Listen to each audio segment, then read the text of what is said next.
സുഹൃത്തുക്കളെ, ഞാൻ ഇന്ന് ചെയ്യുന്ന വീഡിയോ നമ്മുടെ മഹാഭാരതം ഇതിഹാസവുമായിട്ട് ബന്ധപ്പെട്ട് കേരളത്തിലെ ആലപ്പുഴ ജില്ലയിലെ ചെങ്ങന്നൂരിൻ്റെ പ്രദേശത്ത് പരിസരത്തുള്ള പമ്പാ നദിയുടെ തീരത്തുള്ള ഒരു 5 അമ്പലങ്ങൾ പഞ്ചപാണ്ഡവർ നിർമ്മിച്ചു എന്നാണ് വിശ്വസിക്കപ്പെടുന്നത്. അപ്പോൾ അതിൽ ഒരെണ്ണം നിർമ്മിച്ചേക്കുന്നത് യുധിഷ്ഠിരനാണ്. ആ അമ്പലത്തിൻ്റെ പേര് തൃച്ചിറ്റാറ്റ് മഹാവിഷ്ണു ക്ഷേത്രം എന്നാണ്. അപ്പോൾ ഇതിൻ്റെ ഇതിഹാസം എന്താണെന്ന് വെച്ച് കഴിഞ്ഞാൽ, ഈ കുരുക്ഷേത്ര യുദ്ധ സമയത്ത് തൻ്റെ ഗുരുവായ ദ്രോണാചാര്യൻ്റെ അടുത്ത് അദ്ദേഹം തോൽപ്പിക്കാൻ വേണ്ടി ഒരു കള്ളം യുധിഷ്ഠിരൻ പറഞ്ഞു. യുധിഷ്ഠിരൻ കള്ളം പറയാത്ത ആളാണ്. അപ്പോൾ അതിന് പ്രായശ്ചിത്തമായിട്ട് ഈ സ്ഥലത്ത് വന്ന് മഹാവിഷ്ണുവിനെ തപസ് ചെയ്ത് പ്രീതിപ്പെടുത്തിയ ശേഷം അദ്ദേഹത്തിൻ്റെ വിഗ്രഹം ഇവിടെ നിർമ്മിച്ചു. ഇവിടെ അദ്ദേഹം തന്നെയാണ് പൂജ ചെയ്ത് സ്ഥാപിച്ചു എന്നാണ് വിശ്വസിക്കപ്പെടുന്നത്. രാവിലെ 5 മണിക്ക് അമ്പലം തുറന്ന് 11 മണിക്ക് അടയ്ക്കും. വൈകുന്നേരം 5 മണിക്ക് തുറന്ന് രാത്രി 8 മണിക്ക് അടയ്ക്കും.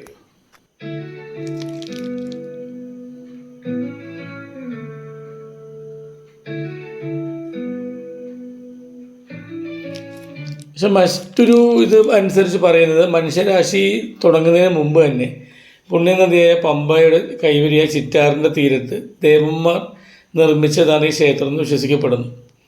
അതിനുശേഷം ദ്വാപരയുഗത്തിൽ യുധിഷ്ഠിര ക്ഷേത്രം പുനർനിർമ്മിച്ചു എന്നും പറയുന്നുണ്ട്. ഏതായാലും 8-ാം നൂറ്റാണ്ടിൽ ഇത് തമിഴ് കവികളുടെ കവിതയിൽ ഈ അമ്പലത്തെ പറ്റിയുള്ള പരാമർശം ഉണ്ട്.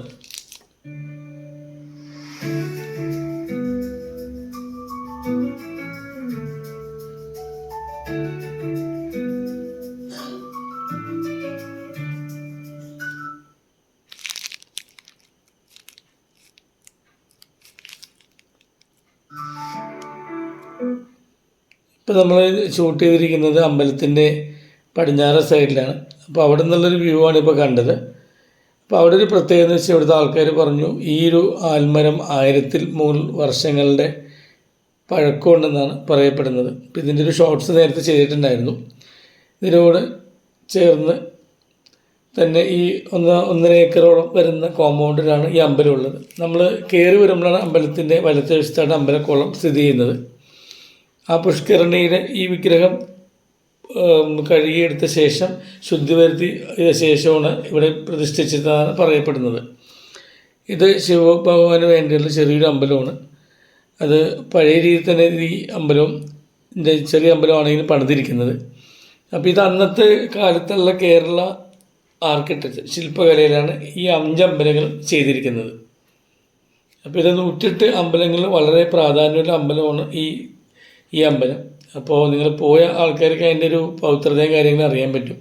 പോകുമ്പോൾ 5 അമ്പലം ഒരേ ദിവസം തന്നെ പോകുന്നതായിരിക്കും നല്ലത്. അവസാനമാണ് നമ്മൾ ആറന്മുള സദ്യയിൽ ഈ യാത്ര അവസാനിക്കുന്നത്. പഴയ കുറേ പാത്രങ്ങളൊക്കെ ഇവിടെ കണ്ടു. പഴമ ഉള്ളൊരു അമ്പലമാണ്. എപ്പോഴെങ്കിലും സമയം കിട്ടുമ്പോൾ പോവുക. വീഡിയോ ഇഷ്ടമെന്ന് വിചാരിക്കുന്നു. Thank you.